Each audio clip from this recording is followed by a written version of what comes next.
नमस्कार, मी सिद्धेश ताकवले। सकाळचे 11 वाजतात आणि आपण पाहता जय महाराष्ट्र बुलेटिनमध्ये आपलं सगळ्यांचं स्वागत। बुलेटिनच्या सुरुवातीलाच एक मोठी बातमी आहे।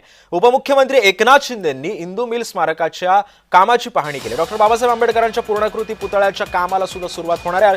उपमुख्यमंत्री एकनाथ शिंदेंनी या सगळ्या कामाचा आढावा सुद्धा घेतलेला आहे। उपमुख्यमंत्री एकनाथ शिंदे आणि रिपब्लिकन सेनेचे राष्ट्रीय अध्यक्ष आनंदराज आंबेडकर यांनी दादरच्या चैत्यभूमी जवळच्या इंदू मिल स्मारकाची पाहणी केली। या स्मारकातील डॉक्टर बाबासाहेब आंबेडकरांच्या पूर्णाकृती पुतळ्याच्या कामाला सुद्धा सुरुवात झाली असून त्याची सद्यस्थिती एकनाथ शिंदेंनी जाणून घेतलेली आहे।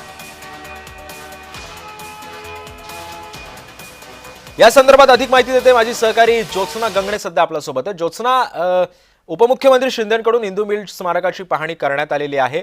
हे काम कितपत पूर्ण झालेलं आहे आणि नेमक्या काय काय एकनाथ शिंदेंनी अधिकाऱ्यांना सूचना दिल्यात?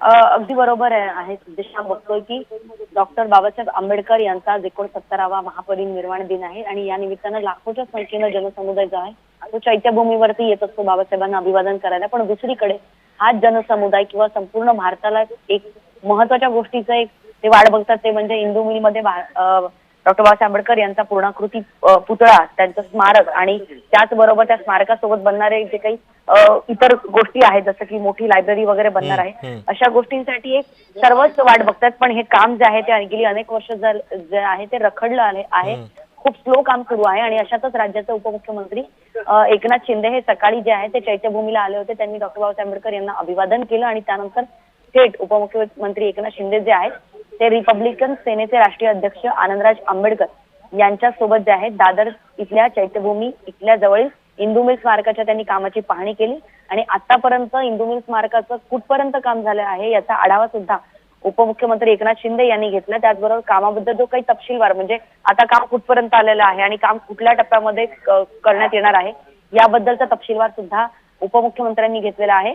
इतकंच नव्हे तर आपण बघतोय की इंदू मिल स्मारक हे लवकरात लवकर पूर्ण व्हावं याकरता राज्य सरकारकडनं आणि प्रशासनाकडनं जी काही ठोस पावलं उचलण्याची आवश्यकता असेल किंवा ज्या सुट्टीच्या दिवशी किंवा ज्या वेळेस एक आणखीन काही त्याच्यामध्ये जर बदल करायचे असतील, चांगले आणखीन बदल करायचे असतील, त्यासाठी सुद्धा सरकार आणि प्रशासन कटिबद्ध असेल अशा प्रकारचं सुद्धा एक ऑफ रेकॉर्ड मीडियाशी बोलताना जे आहे ते उपमुख्यमंत्री एकनाथ शिंदे यांनी सांगितलेलं आहे। आणि इंदू मिल स्मारकाचं काम जे आहे ते अद्याप बऱ्यापैकी अपूर्ण आहे। मात्र त्यांचं बाबासाहेबांचं जे स्मारक आहे त्या पुतळ्याचं काम बनवणं सुरू आहे। मात्र ते स्मारक, त्याची उंची जी आहे ती जी पहिली ठरवण्यात आली होती त्याच्यापेक्षा अधिक उंची ठरवण्यात आल्यामुळे जे आहे ते कामाचा एकूण व्याप जो आहे तो वाढलेला आहे। त्यामुळे इंदू मिल स्मारक जे आहे बाबासाहेबांचं जे इंदू मिल स्मारक इथे बनणार आहे नेमकं कधी बनणार आहे याच्याकडे सगळ्यांचंच लक्ष असेल, कारण प्रत्येक 14 एप्रिलला आणि 6 डिसेंबरला जे आहे असं म्हणण्यात येतं की लवकरात लवकर पूर्ण करण्यात येईल। मात्र कामाचा स्पीड पाहता सध्या हे काम जरी